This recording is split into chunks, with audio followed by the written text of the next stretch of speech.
আসসালামু আলাইকুম রহমতুল্লাহি বারাকাতু।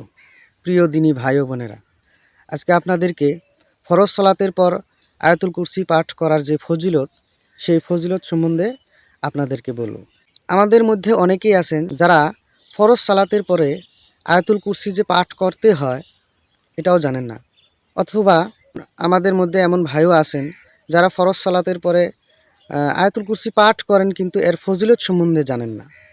আজকে আপনাদেরকে সেটাই বলবো।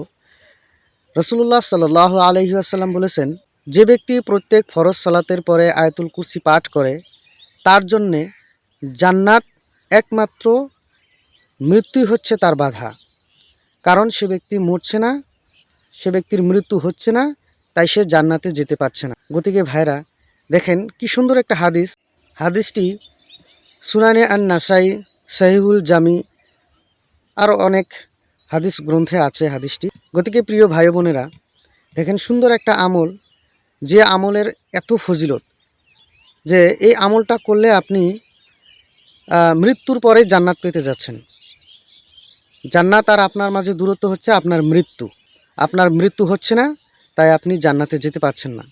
গতিকে এত সুন্দর আমল আমরা কেউ যাতে মিস না করি, আমরা সবাই এই আমলটা করার চেষ্টা করব ইনশাআল্লাহু তাআলা।